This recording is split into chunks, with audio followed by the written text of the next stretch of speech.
एक पठान ने pressure cooker खरीदिया ते दूजे दिन ही दुकान ते वापस देना आ गया। दुकानदार बड़ा हैरान होया, कहंदा की होया? यार मेरे घर जवान बेटियां हैं, ये सीटियां बहुत मारता है।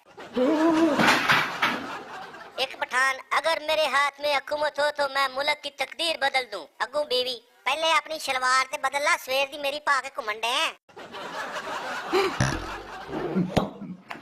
शादी दी पहली रात शोहर बीवी ਨੂੰ ਸਮਝਾ ਰਿਹਾ ਸੀ, ਸਾਰਿਆਂ ਨਾਲ ਪਿਆਰ ਨਾਲ ਰਵੀਂ, ਸਾਰਿਆਂ ਦੀ ਇੱਜ਼ਤ ਕਰੀ, ਉਹਨਾਂ ਦਾ ਖਿਆਲ ਰੱਖੀ, ਸੱਚ ਬੋਲੀ, ਵੱਡਿਆਂ ਦਾ ਇਹਤਰਾਮ ਕਰੀ, ਬੱਚਿਆਂ ਨਾਲ ਪਿਆਰ ਨਾਲ ਪੇਸ਼ ਆਈ। ਅਖੀਰ ਤੰਗ ਆ ਕੇ ਬੀਵੀ ਨੇ ਕਮਰੇ ਦਾ ਦਰਵਾਜ਼ਾ ਖੋਲ ਕੇ ਸਾਰਿਆਂ ਨੂੰ ਕਿਹਾ, ਅੰਦਰ ਆ ਜਾਓ, ਦਰਸ ਹੋ ਰਿਹਾ।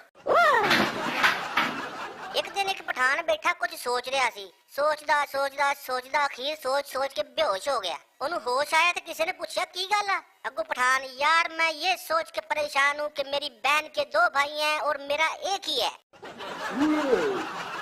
ਮਰੀਜ਼ ਡਾਕਟਰ ਨੂੰ, ਡਾਕਟਰ ਸਾਹਿਬ ਜਦੋਂ ਦਾ ਮੇਰੇ ਦਿਲ ਦਾ ਆਪਰੇਸ਼ਨ ਹੋਇਆ ਮੇਰਾ ਦਿਲ ਕਰਦਾ ਮੈਂ ਹਰ ਗਾਣੇ ਤੇ ਡਾਂਸ ਕਰਾਂ। ਕੀ ਗੱਲ ਹੈ, ਮੈਂ ਜਵਾਨ ਹੋ ਗਿਆ? ਅਗੂ ਡਾਕਟਰ, ਨਹੀਂ ਪਾਗਲ, ਦਰਅਸਲ ਜਿਹੜਾ ਤੈਨੂੰ ਦਿਲ ਲਾਇਆ ਨਾ ਉਹ ਖੁਸਰੇ ਦਾ ਸੀ।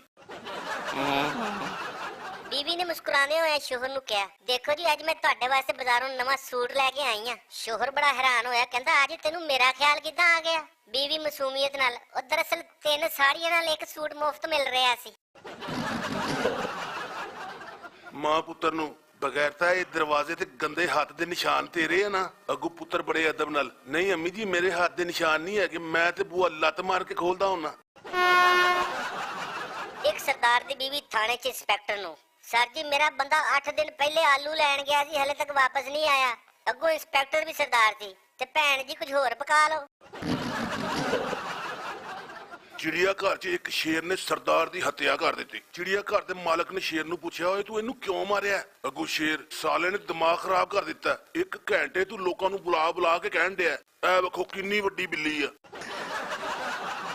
एक मरासी होटल ते गया ते उन्हें चिकन दा आर्डर कीता। वेटर, सर केड़ा चिकन पसंद करोगे? Italian, Chinese, Spanish? अगो मरासी तंग आ गया, कहंदा सालिया जेड़ा मर्जी ले आ, मैं उन्हें खाना है कि ओदे नाल गल्लां करनियां ने। एक पठान ने अपनी बीवी दे सिर तो 25 रुपये सदके दे वारे ते ओदे विच 75 रुपये होर पा के 100 दा इजी लोड करवा लिया। बीवी ने पूछा ये की कीता? पठान, ले भलिए लोके 75 रुपये दा बैलेंस मेरे अकाउंट च आ गया ते 25 रुपये सदका गवर्नमेंट नु चला गया।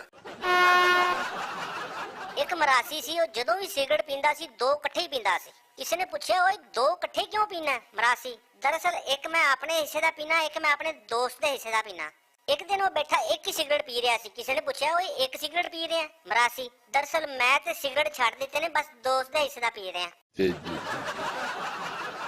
एक सरदार दोस्त नु, मैनू शादी ते ससुराल वाले ने ना BMW दी है। दोस्त, यार मैं ते तेरे घर कोई गड्डी खलोती नहीं वेखी। सरदार, ओए BMW दा मतलब बहुत ही मोटी वाइफ। एक पठान ने एक सरकारी जमीन ते कब्जा कीता ते उथे एक दीवार बना ली। दोस्त ने मशवरा दिता कि कुछ ऐसा कर कि दीवार बहुत पुरानी लगे।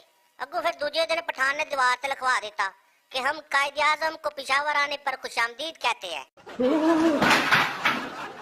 मां अपने लाडले पुत्र नु, पुत जदों तेरा अब्बा अमरीका जाएगा ना ते मैं उन्हें कहांगी मेरे पुत्र वास्ते ऐसी मशीन लैके आई जिहड़ा ओहदा हर काम कर देवे। बटन दबाया जुत्ती पॉलिश, बटन दबाया कपड़े इस्त्री, बटन दबाया होमवर्क खत्म, कदी लत्तां दबवा लियां, कदी खारिश करा लई। मेरे पुत्र नु कोई भी काम आप नहीं करना पएगा। अगू पुत्र बड़ी मासूमियत नाल, ते अम्मी बटन कौन दबाएगा?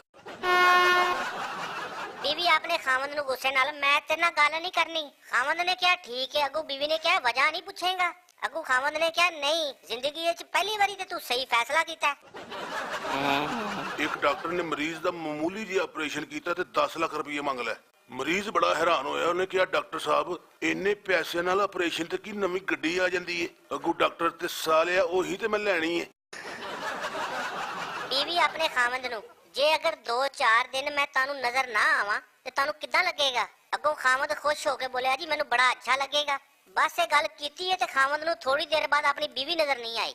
1 दिन 2 दिन 4 दिन 5 दिन हो गए, उन्हें बीवी नजर नहीं आई। अखीर 6वें दिन ओदी अखां दी सोज थोड़ी जी घटी ते फिर उन्हें बीवी नजर आई। 2 सहेलियां नु 20 साल दी सजा मिली ते 20 साल इक्को जेल दे विच दोवां ने इकट्ठियां सजा कटी। ते जदों रिहा होईयां ते एक सहेली ने हस के कहा, चल नहीं बाकी दियां गल्लां घर जाके करदे हैं। ਇੱਕ ਪਠਾਨ ਨਮਾਜ਼ ਪੜ੍ਹ ਰਿਹਾ ਸੀ, ਨਾਲ ਬੈਠਾ ਇੱਕ ਬੰਦਾ ਦੂਜੇ ਨੂੰ ਕਹਿ ਰਿਹਾ ਸੀ ਕਿ ਯਾਰ ਇਹ ਬਹੁਤ ਨਮਾਜ਼ੀ ਆ। ਵਿੱਚੋਂ ਪਠਾਨ ਨਮਾਜ਼ ਤੋੜ ਕੇ ਬੋਲਿਆ, ਇਹਨੂੰ ਦੱਸ ਮੈਂ ਹੱਜ ਵੀ ਕੀਤਾ।